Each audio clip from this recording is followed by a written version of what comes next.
Hi guys, welcome to another Live with Justin. We are about to talk to a very, very dear friend of mine. He is arguably the most compassionate, kindest person I know, one of, and he's a dedicated father. He's a great cultivator, a cannabis cup winner, a master in karate, a jiu-jitsu, that's what he does. He's heavily into discipline of martial arts. He is my business partner. We are gonna be here for hours, so buckle up and we're gonna get to talk to David from Nelson in British Columbia. He's my partner in a retail chain of hydroponic stores called Pacific Northwest Garden Supply. One of, like I said, the greatest human beings you're ever gonna meet. Kind, knowledgeable, generous. This guy checks every single box, and I'm very proud to call him a very dear friend of mine. So without further ado, I'm gonna be adding him in right now. The Garden Sage. And if you don't already follow this guy, I highly recommend you do. He's under the Garden Sage on Instagram. Hey. Tuesday morning, afternoon in beautiful Kootenay, British Columbia. It's another good day, man. Yeah, you got your fancy colored glasses on too, eh? Yep, these are the blue light blocking yellow lenses. These are the purple glasses. That's a lot.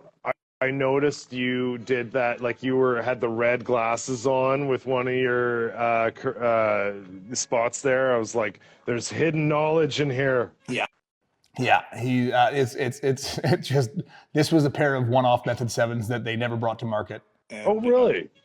Yeah, so the owner, James, is a very kind human being, and he was like, here, add these to your collection of, I probably have a more in-depth collection than the owner of Method 7, so. We're repping our Method 7s right here. Oh, nice. What a good plug for Method 7 today. Right there. Yeah. Oh, of course, Method 7's always near and dear to my heart, man. They made those prescription Method 7s for me and gave me another 2-year run in the grow room. I couldn't have really done it without them. Yeah, no, great product, great company. And if you have a chance, look up the whole history of Method 7. The owner, interestingly enough, he dated Paul Newman's daughter, Nell Newman. They maintained a friendship for life, but Paul Newman gave him the Rolex off of his wrist when Paul Newman asked James the time, and he said, I don't have a watch. And Paul Newman literally gave him this Daytona off his wrist that sold for, I think, $16 million at Sotheby's. It's a real crazy story. A very interesting guy, nonetheless. It's the highest valued watch that ever went for sale. So look it up. Super good dude, though. One of the things that I always think about David is, there's very few people in this industry that have the depth of knowledge that you do. And I always look forward to coming up to the Kootenays and chilling out, sitting back, and spending hours talking to you. And it doesn't go a day when I don't learn something myself from you. You're an incredible teacher, a dear friend, a business partner. And like I said to a whole bunch of people on this, I said, make sure you follow the Garden Sage because he is someone you want to have in your back pocket. You have, I think, arguably single-handedly changed the cultivation of how people do things in the Kootenays. And the Kootenay cultivators are arguably some of the best in the world. I'm wearing a Coots Canna shirt. We've been up there and featured tons of gardens because there's such a passion. And I think that passion is a byproduct of your love for the plant. Well, it's like attracts like, and for starters, we're here in British Columbia. And growing up in the Lower Mainland, like the Lower Mainland was the hotbed in the 90s. Okay. Yeah. We all know that. And we, right off the bat, we had access to some amazing material, like as we were growing up, and so we got spoiled right away. Yeah. And for me, like, I was really like, somewhat conflicted about the world I found around me. And I was like, how am I going to make a living in a way that is going to feel good to me, right? Like, and cannabis, like, as I've said many times, cannabis saved my life, right? And so, and continues to be like this major positive influence. Like, like the Rastas, like, they talk about like, having a reasoning. Like when they consume cannabis, they sit down and they have a reasoning, right? And the light of reason shines in their minds, and they work things out. They talk about things, and they come to, good ways to go forward with whatever's going on. And cannabis was always that for me. And so I wanted to get as much, I wanted to, get that high grade, get it out into the world. And I was like, I was coming out of the martial art academy. I'd been 2.5 years with a grandmaster, working 100 hours a week in an extremely strict environment where we built a martial art academy from 70 students to 700. So we 10x the thing. And I came out of that and was like really like looking for like what was I going to do, and I was like telemarketing because I couldn't stand to not be working. And I had gone to my buddy's house in Enderby and seen his grow, and I was like, okay, this is for me. I got to figure this out. And then what's the best way? Like, go and learn, right? Get in with work at a hydroponic store. I went around to all the hydroponic stores in Surrey, and most of them were like these dark, dingy places with like this biker sitting at the back with a bunch of big rings on his fingers. I go, what do you want? And then I walked into P&W Surrey, and the room was huge and open and bright and lit. In the middle of the place, there's this greenhouse, and there's Justin and this other guy, Dean, planting plants in a hydroponic system. I was like, what?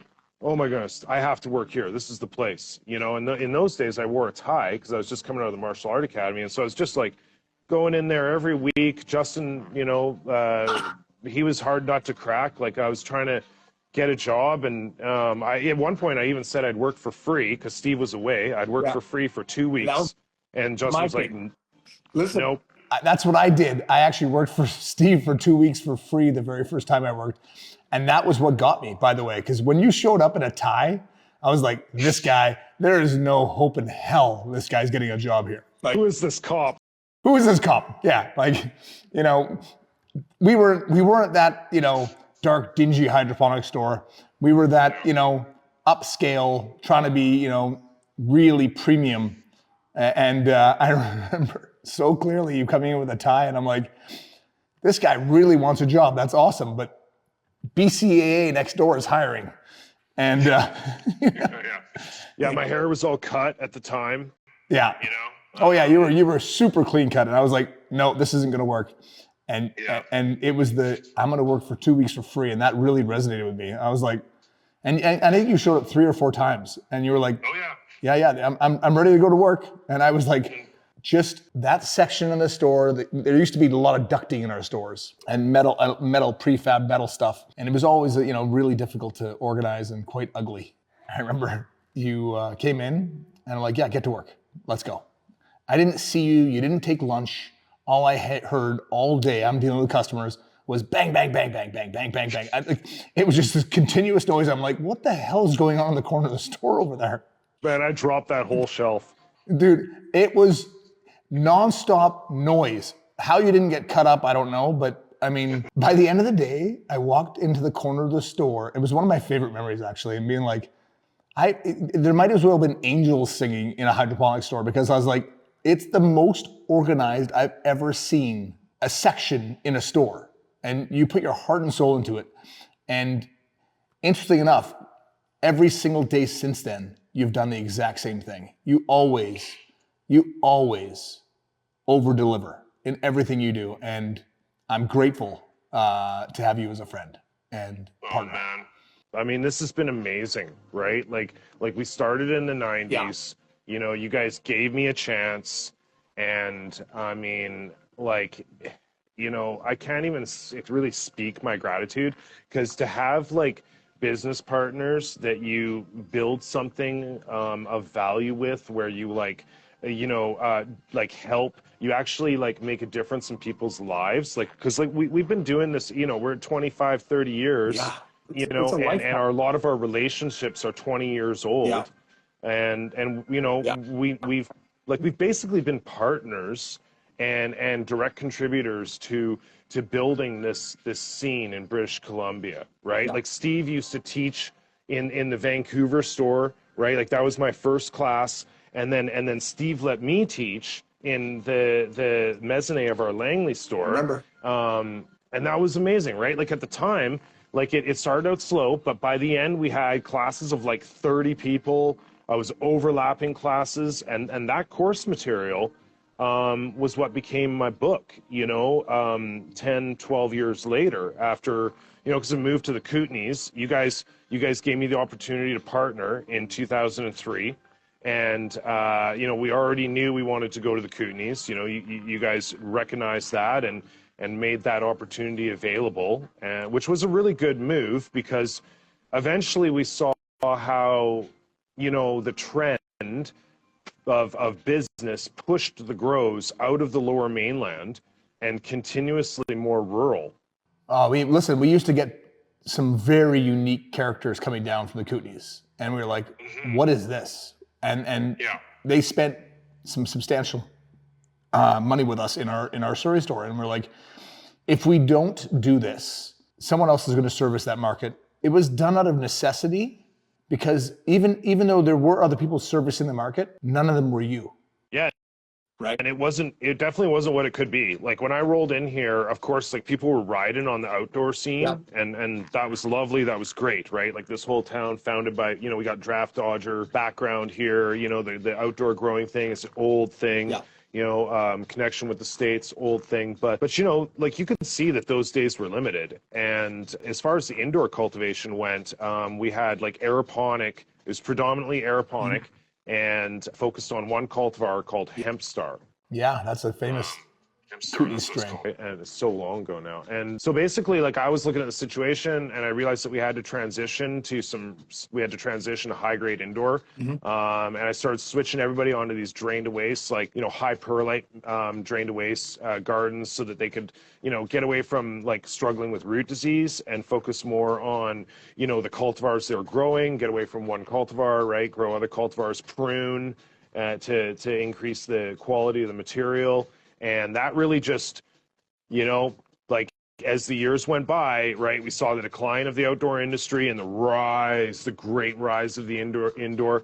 And the people in the Kootenays are just, I don't know why exactly we have such a hotbed of cannabis passion.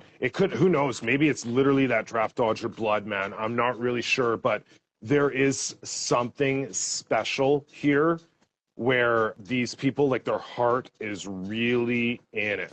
Yeah, it's people always talk about terroir, like in viticulture and such, and that's the region or the earth that the vines are grown. And I think the terroir of the Kootenays is the heart. Yeah, this is exactly something I'm trying to popularize. Okay, check this out. Like, first of all, I believe that, so we know cannabis is probably the most chemically complex plant on the planet, right? And then so in my humble estimation, with that comes like intelligence, awareness, psychic capacity, the ability to harness. Like I personally find cannabis to be, like I've grown a lot of plants, like, brugmansias or angel's trumpets are a good comparison in power, but I still feel that there is no plant that is on the level of cannabis where like, I feel cannabis harnesses the energy, the vibes, the intentions of the cultivator. And it also does something very interesting. It will customize, I believe, cannabinoid profiles according to who is cultivating it and the medicine that, would be most noble in this person's possession and use. And so we see something very special happen with craft cannabis cultivation in the production of this je ne sais quoi, this kind bud, this bud that can go across the world. Absolutely. Well, it's happening. It's going across the world. Yeah, and that bud, all the way far away, can take someone to this different place. Like one sunny morning, they consume it. The energy of that flower goes inside them, and then they radiate it, and they expose other people to it. It's a very special pebble that drops in the pond and makes some very special ripples. And so as we do this, as we put out these good vibes, people change a little bit, right?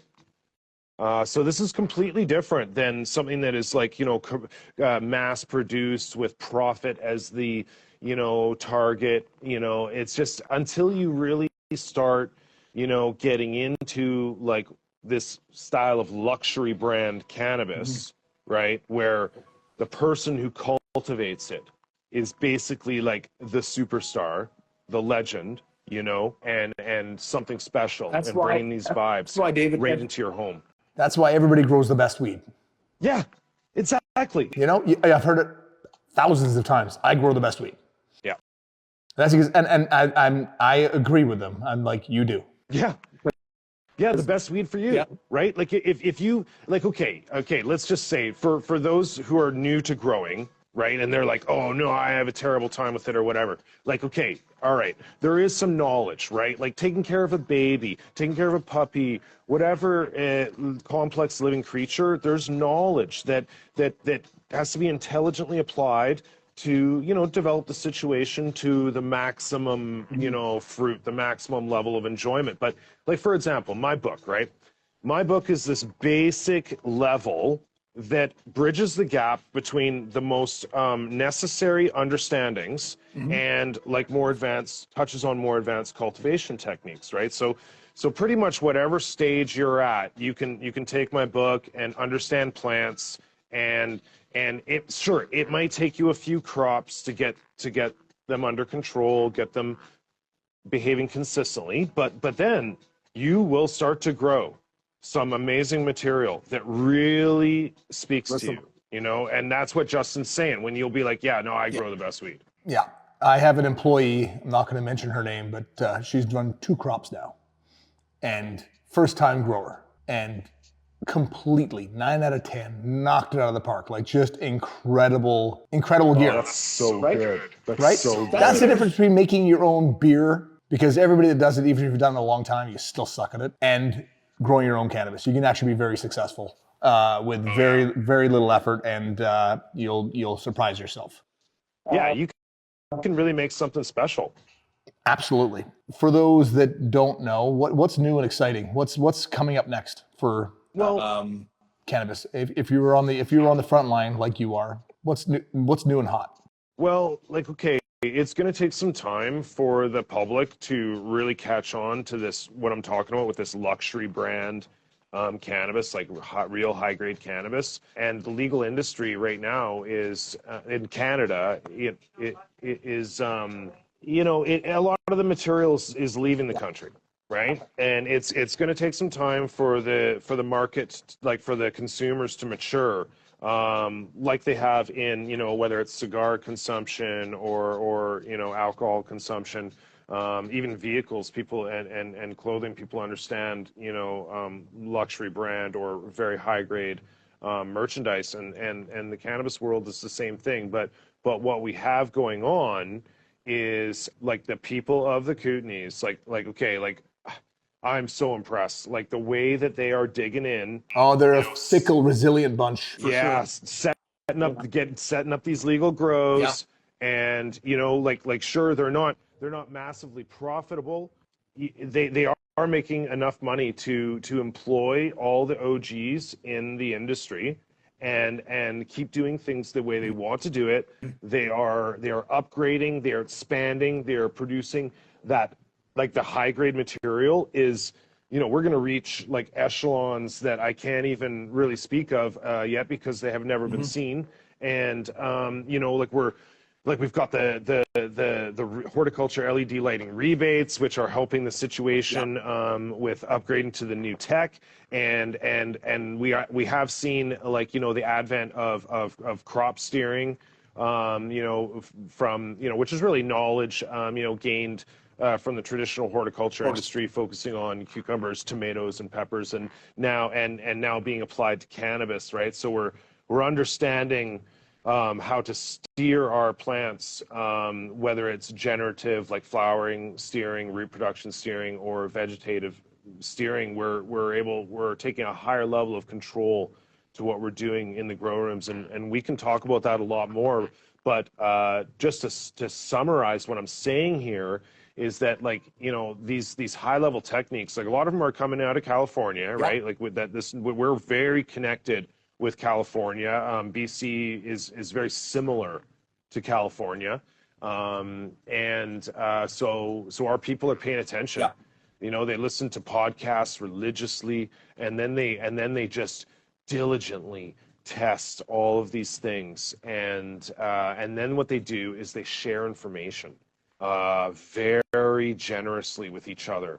And so they, even if they don't entirely understand, they start copying each other immediately. So what we're seeing in the Kootenays here is, I will say that we are seeing a very direct movement towards these main crop steering techniques utilized with top feed drip drained away systems, you know, in rock wool or cocoa. Like, this is becoming extremely mainstream. You know, the top lit LED with, people are adding the under canopies, you know, like automating irrigation, of course, and really experimenting with whether it's the EC stack or the drybacks. Basically, they're just pulling in all the data and studying the data and coming to a real deep understanding of their cultivars, so that they can take the quality to who knows what pinnacle levels. And the kind of like leads me around to talking about the Horty line by Green Planet, you know, because one of my struggles with crop steering was muck in the res, and the plugging of the drippers and everything, and that was a real struggle. Like, you know, so like, you know, I set up like the clean water system flush where I can like run clean water through my lines, but you still get a ton of biofilm making its way you know, into your drippers and so on, and it's just a nightmare. So you have people using, like, you know, I forget the names of the various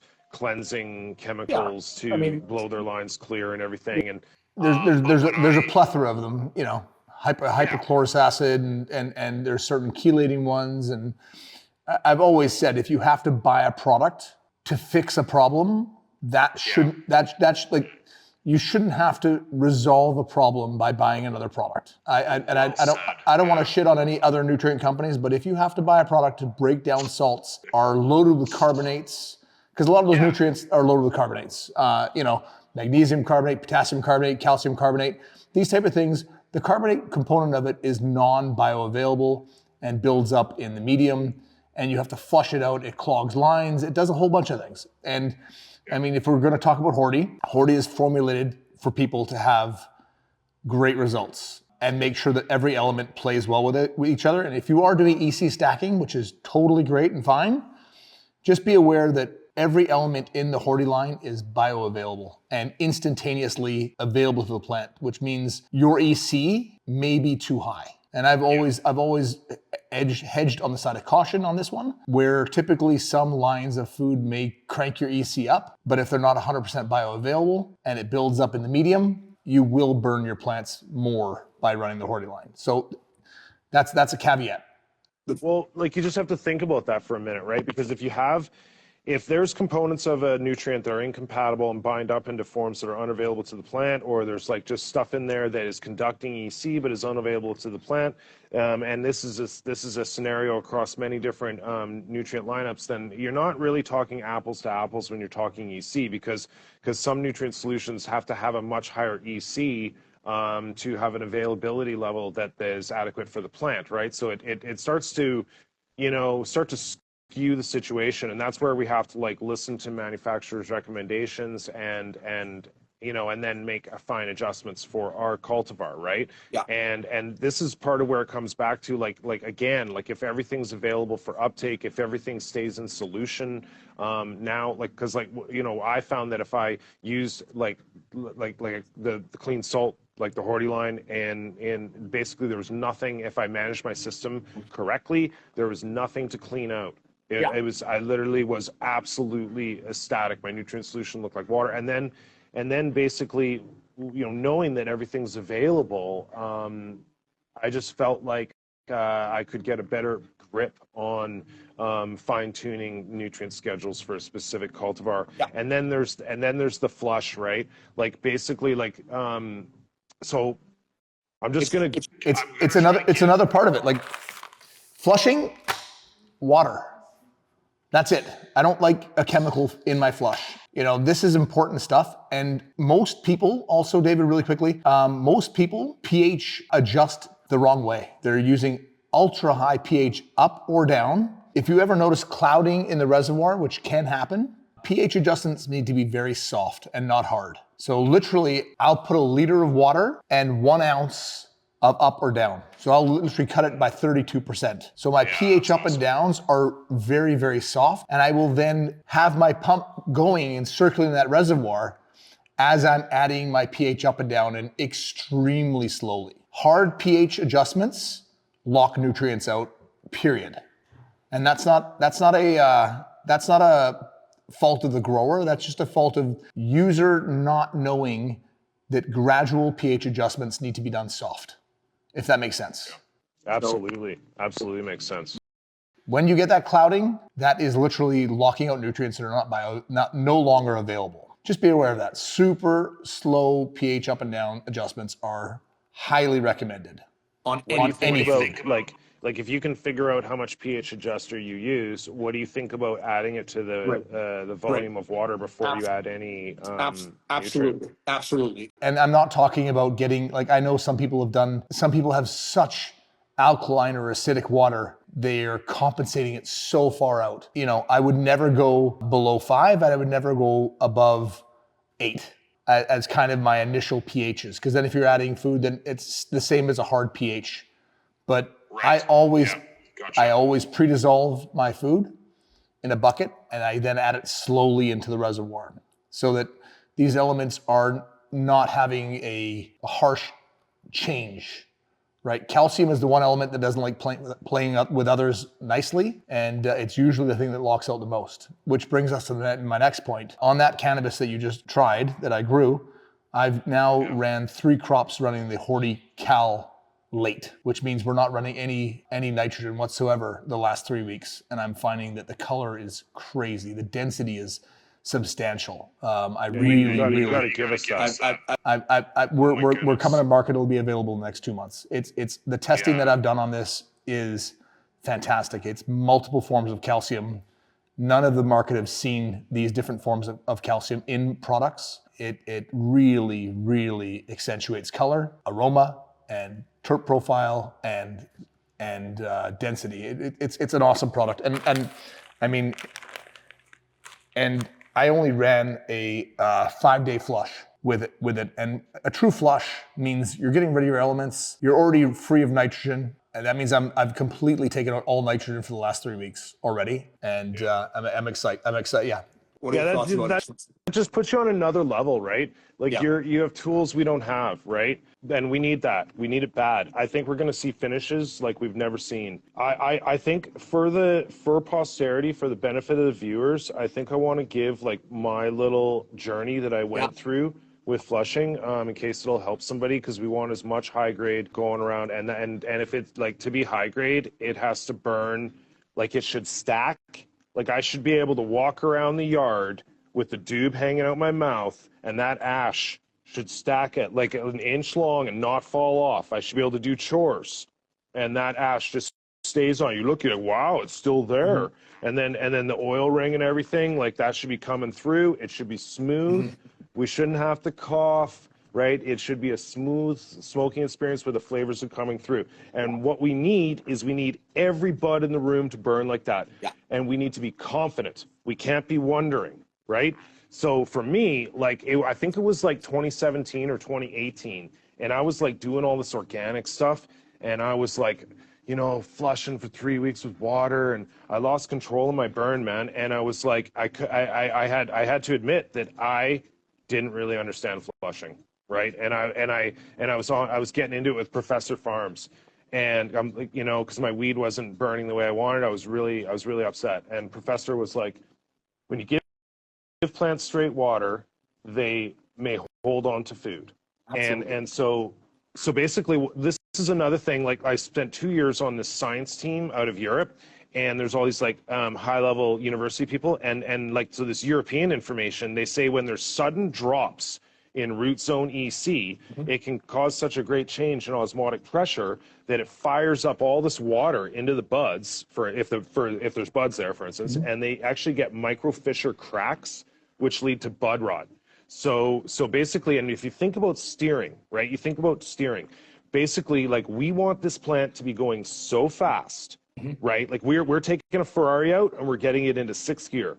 And so when you have to make very small changes with that steering wheel as you're going around the corners. If you do something like this, you're just going to roll the car, hit the wall or whatever, right? So basically a light bulb went off in my head, and because I know, like a plant will eat and drink tomorrow based on what you did to it today.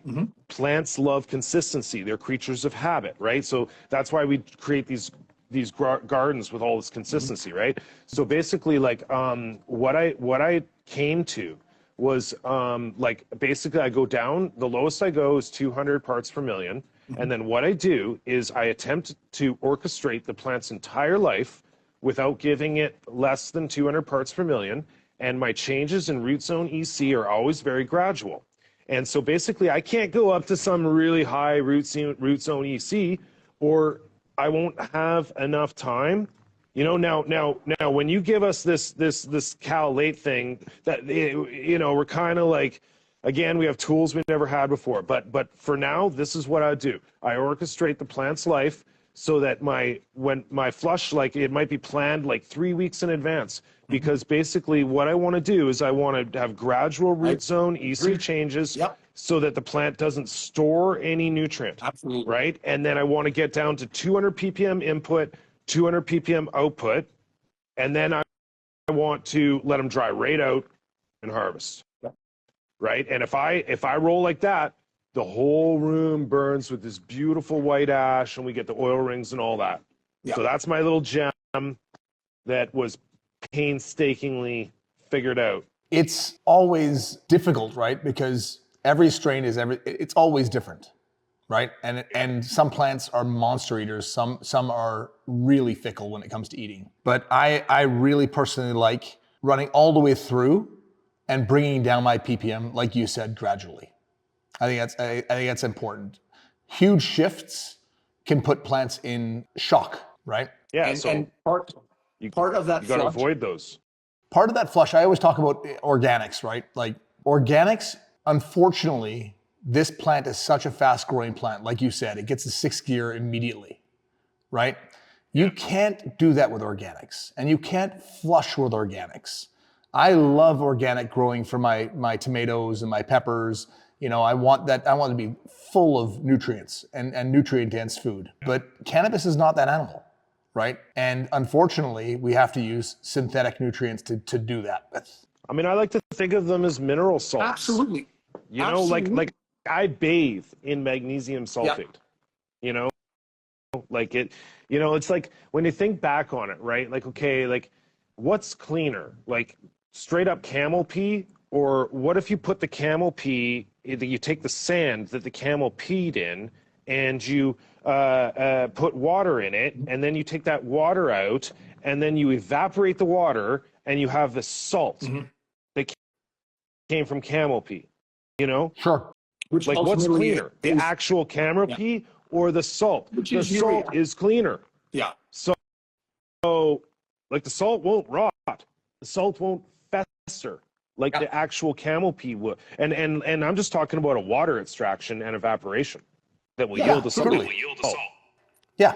So the key is they're elements that go in, they get used quickly, and they get quickly flushed. And as a cultivator, you have to look at the label. You have to look at the ingredients. I encourage you to, because if there is carbonates all through that label on the inputs, you're going to have a negative experience. If there's food coloring, if it's a one-part product, you're going to have low calcium, right? So I'm not a PhD chemist, but we have PhD chemists that are on staff all the time. Our chemists are excellent. A lot of nutrient manufacturers will just bake a cake. They have a formula, and that's the cake they produce all the time. We are always looking for new inputs. We're always looking at innovating. We're always trying to make better products. And it's a byproduct of coming from the cannabis industry, is how do I make better plants? Every single time when I have another grow, I'm always trying to up my skills. And by the way, I forgot to mention, you're also a Cannabis Cup winner. You've grown some incredible cannabis over the years, David. Well, it's just like everybody else, right? Like my medicine for me is something special. But the next best thing is something grown by someone else with heart. Absolutely. Like what you produced the other day, right? Like that, and I mean, man, I'm telling you, I'm so pumped to have this Horty line. I feel like we needed this so bad, and now we're gonna get this calcium finisher, like this, like, because like we're getting all the lighting in place, we're getting all, all the irrigation in place. Right now we need like the clean, reliable, in-house nutrient solution to support all of that. So, so yeah, I am super stoked on that. That's, I think, going to, like, it's going to save people like quite a bit of money. There's no doubt about it. It's simple, and we don't have all this extra stuff that we don't need. So that's a fundamental need that you guys tick the box on. And I mean, ultimately, like I said, the Kootenay community is coming together and stepping up on a pretty admirable level. Yeah. So, speaking of, Coots Canada just joined, and sweet. we're on with them next week. We've got Simon and Hank, brothers, and these guys are growing some incredible. They're great pheno hunters. We did an episode with them on Growing Exposed. I really miss you being on Growing Exposed. It just didn't work out for the timing and the flow and the everything else, but I loved you being on the show, and I think you're such an amazing asset to anyone in the grow community. And like I said, definitely give David a follow, because and Coots Canada, excitingly enough, they are the producers for 61 Charlie, a veteran cannabis brand that growing some incredible gear, and knowing that it's going to veterans is all that much better. Yeah, that was a great piece of work, man. Yeah. I really enjoyed that episode. Me too. At every single episode, I always, literally, we sat down the night before and I said, our relationship, regardless of us being within proximity of each other or not, our relationship is going to change, because we're going to get deep and gritty and talk about, a passion that we both share.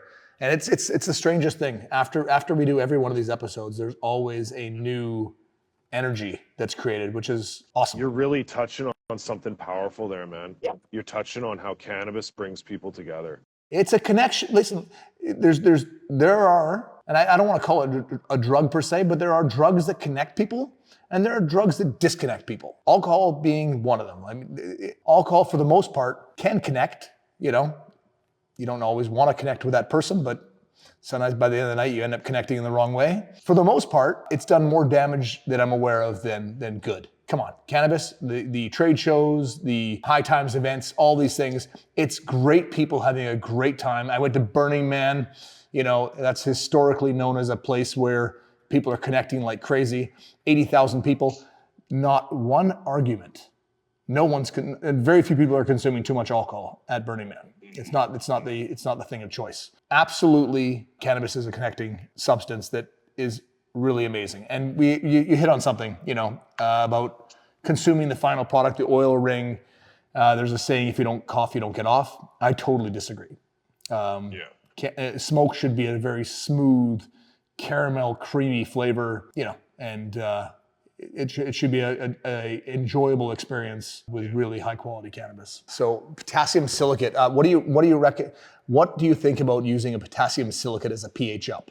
I mean, I think it is a good pH up, because obviously the silica is something that's available, so it's probably a better choice than potassium hydroxide. As long as you're not getting that binding up and locking out. So I personally like it, but I recommend also pre-diluting so that pH change is light.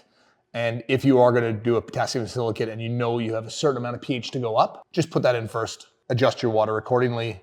Just make sure it's not way outside a point up or a point down of 7 is a good understanding.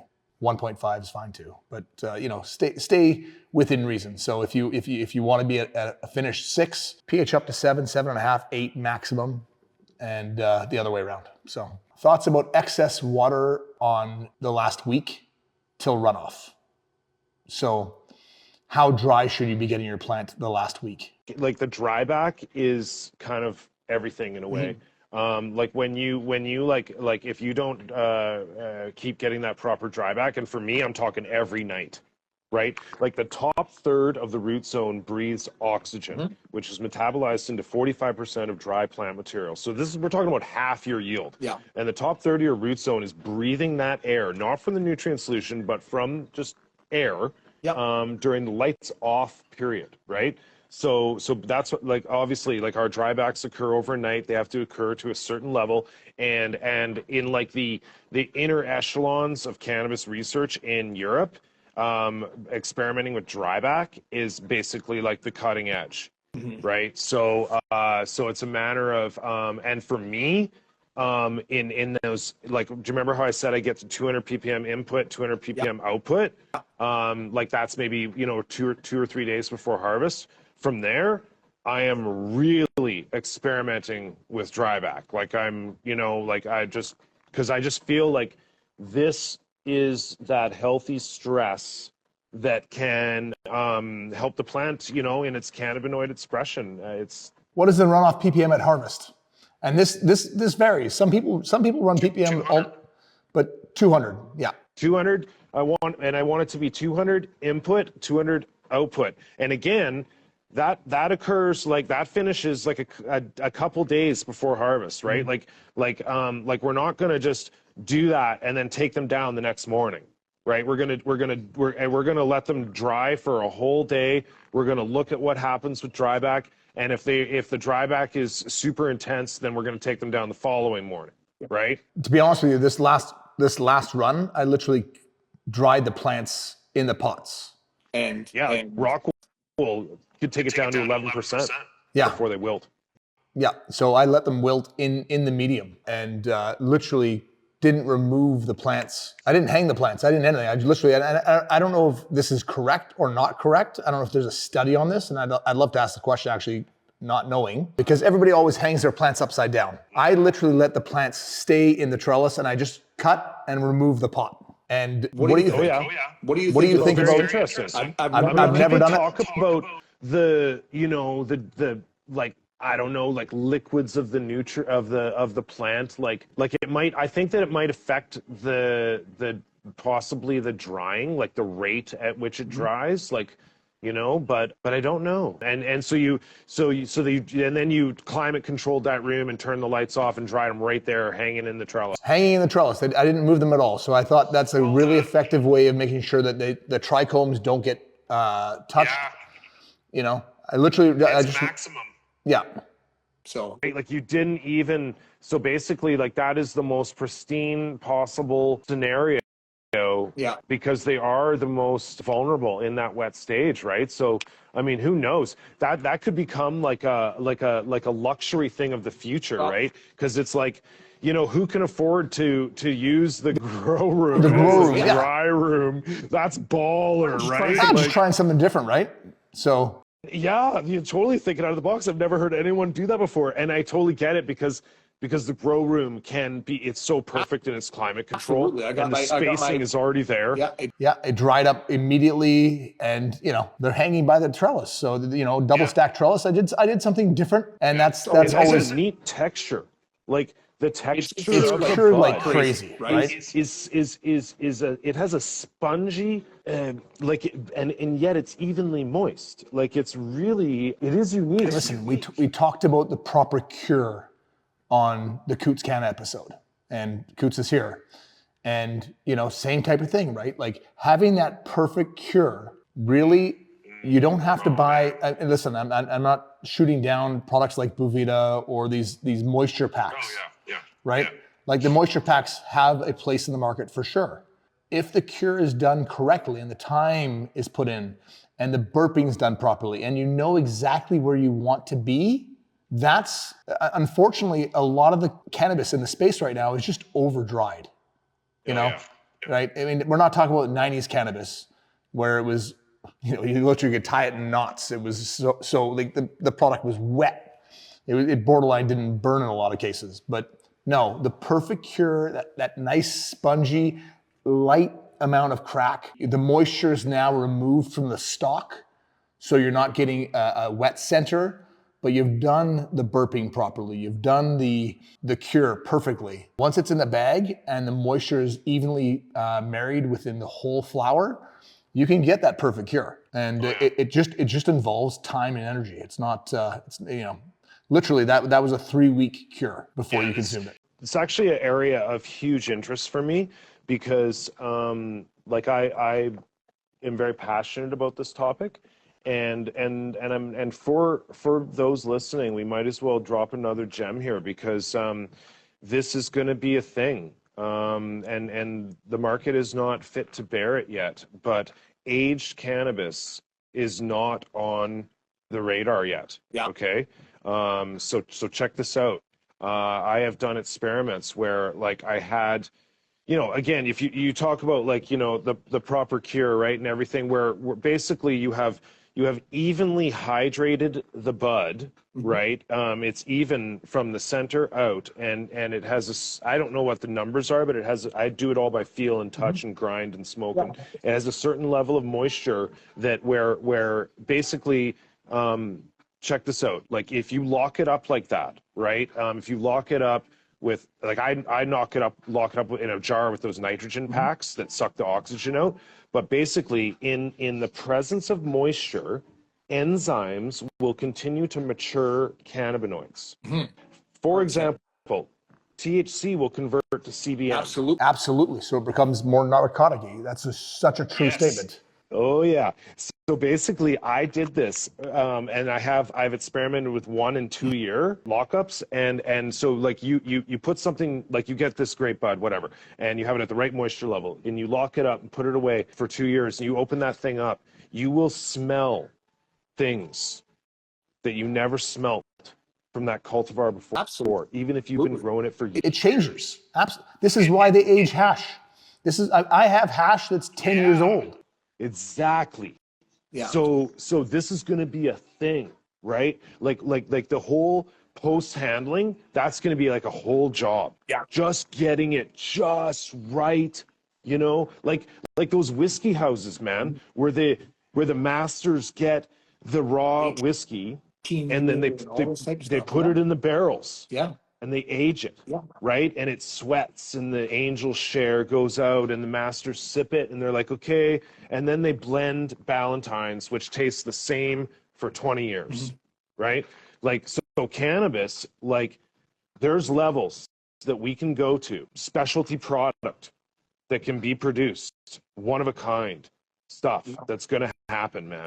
Yeah, listen, I totally agree. And that's one of the reasons why the Moroccans age their hash. Like, and true high quality hash is it's black. There's people become hash racist, in my opinion. They're always looking for, the whitest hash possible. And I find those black hashes to be much more of a cerebral chill. And you actually get into, like, it's funny, right? There's certain terpene profiles. There's scatolul, I believe is the name of it. It's actually the shit smell. So totally right. People talk about that's good shit. Literally, it smells like shit. It's a bit of a strange, comment, but a lot of times, like, I find that the older it is, it really does bring on some of that scatolul terp profile. I'm super into hash. Like, I absolutely love it. I feel, and I'm on the side with you. Like, I want to, like, I got that a lot of that gold seal, fresh off the boats. Yeah. When I was growing up, man, and and like the really high end hashish that is primarily comprised of trichomes will become malleable to the heat of the human hand. And and I mean, I just feel like I would love to see way more of that in our lives, and of course, like, if you think about it, right, like it was called, like, the silk and hashish road, right? Like hash traveled that Silk Road. That's the way that cannabis was able to be really transported. And it was the way that like Western civilization became reacquainted with cannabis. There's actually like this thing called the Hashish Eaters Club.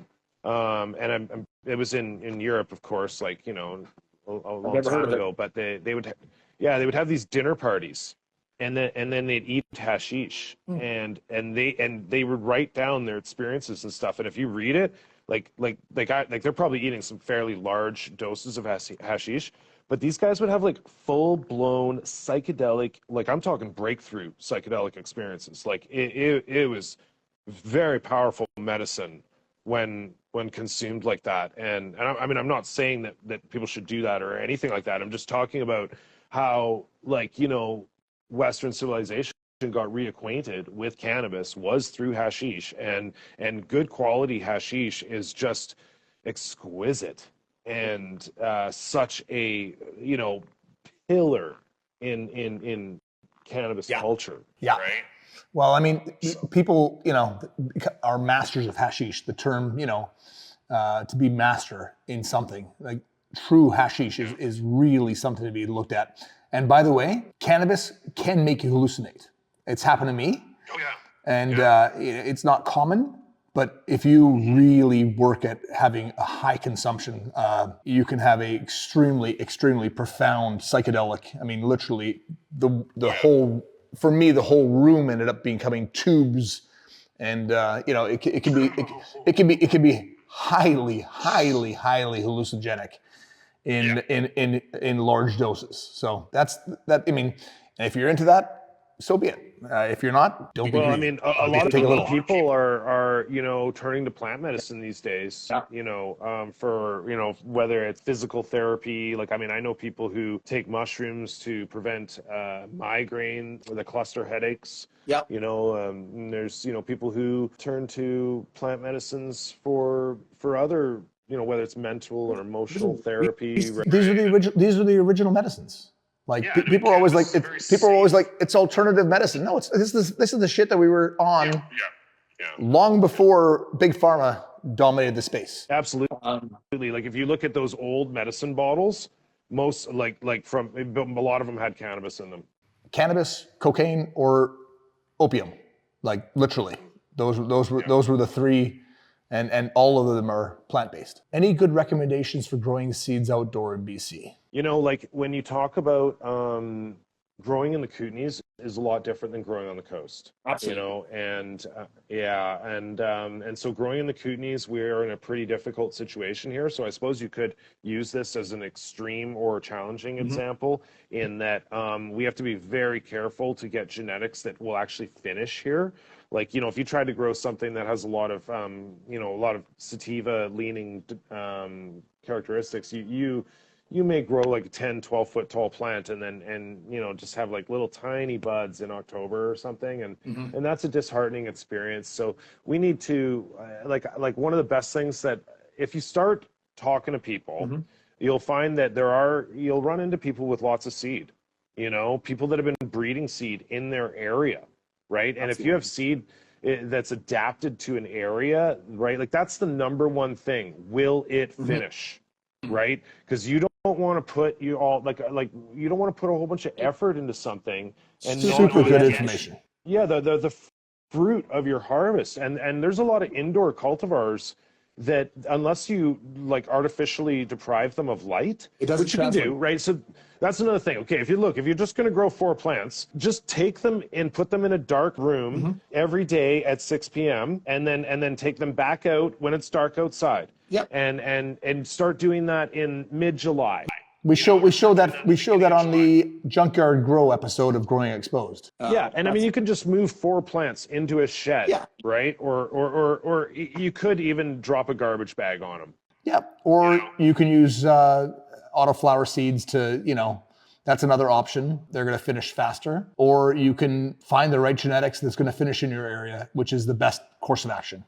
Yeah, and a lot of times, like, you know, like I am seeing, because you know the government says okay, people can grow 4 plants, but like where are they supposed to get these 4 plants from? And they have no expertise. So again, I'm seeing the public struggle with this, right?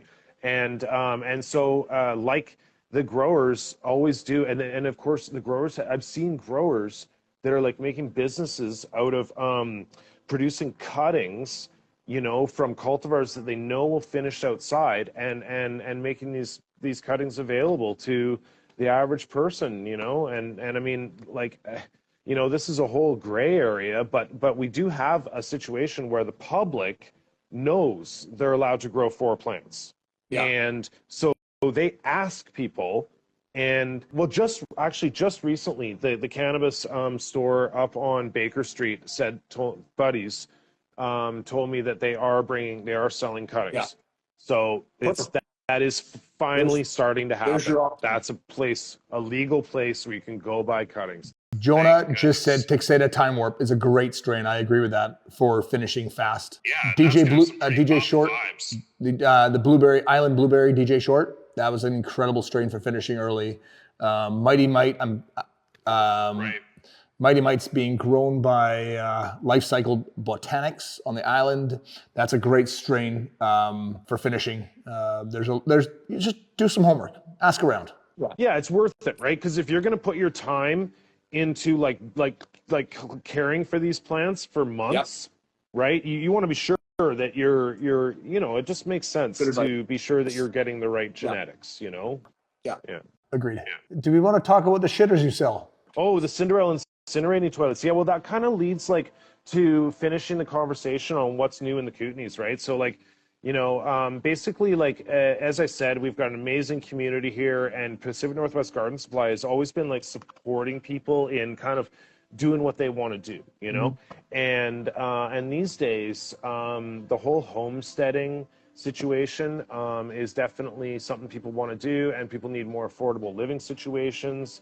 The septic spend is always like kind of a challenge, and some years ago I found this alternative called the Cinderella incinerating toilet, and they're made in Norway. It's like pretty much like, as far as I know, it's the only one that meets code. So it's a pretty complicated poop machine that's not really for everybody. Like they require, you know, service. Like it literally will incinerate, could take the waste of like 4 adults over an entire week and reduce it to a teacup of ash. There's no water, just vent in, vent out. You can even get like travel units, like put it in the shower of a Mercedes Sprinter. No shit. Yep. And so these things are like, they really bring clients to me. Right, and people put them, like, say they want to put a hunting cabin on top of a cliff or whatever, like some little tiny homes that are like B&Bs or whatever. Like these things, like I have people that, oh my goodness, like they want to put them in these sky crane things, and they we get contacted for big projects. Like I'm talking like train, like I don't know, train companies or something. Like it's just like these things are not going away. And so like Canadian Tire tapped out, Home Hardware tapped out, and if you sell them, you have to be willing to work on them, right? And so you got to be a technician to handle these things. But like our team, like as you know, Justin, we've been MacGyver stuff since the 90s. So we have a lot of experience, like, you know, getting into different units, whatever they are, and so I think it's hilarious because we didn't really get into the reasons why we got into incinerating toilets, because the market cannabis is, you know, it's not this, it's not even, it's not, you know, it's not like it's not a new industry, but it's typically this. Like there's peaks and valleys with the industry, and there's no guarantee when it comes to cropping out. There's no guarantee on anything. Like with legalization, Oh my God. we basically saw like our business cut in half. Yeah. Right. And our expenses didn't go cut in half. So, you know, so we have to run a very tight ship these days. And so I've been building out this department, this I call accessories to homesteading, for some years now. But so, you know, the next thing I found was the blow clotter workwear. Yeah. Right, like I've been wearing blow clotter workwear for 15 years. I was It's introduced to it super nice workwear by this like Swedish bro in the community that it's an important member of our community named Tula, and then a few years ago, Bloklotta streamlined a North American offering and started bringing in full containers, right? And I was, like I said, Bloklotta changed my life, right? Like I was like, I didn't graduate high school, like we did our best to create a professional, environment for our industry, but it was something that we had to create, and for me, like being a martial artist, like I love uniforms, right? And I know the power of a uniform, and when I got Bloklotta, it basically became my uniform, and so you'll see me wearing my Bloklotta pants in like all my early videos, or whether I'm in my grow room or whatever. I think the point is, David, you had to evolve. You had to diversify into a different segment of the industry, right? And workwear, like the Carhartt style stuff, this is similar to that. All the tradesmen that are installing HVAC and everything else need really high quality workwear. And that was the genesis of finding this brand and running with it. So, we're now doing knives and really high end flashlights and it's out of necessity to just hopefully get to a point where it evens this out, right? So that's really the point of it. David, I think we're coming close to time. So Well, that was fun. I don't want to say bye because I'll see you soon. I've got to come up and visit. For sure. I'm really happy you all got to join a very dear friend of mine and someone who I consider family and have much appreciation for and love. The Garden Sage, you are incredible and such an integral part of what we do. And I very much love you. And love you too, man. Thanks so much. David. Thanks so much. Take care. Talk soon. Cheers. Cheers. Bye.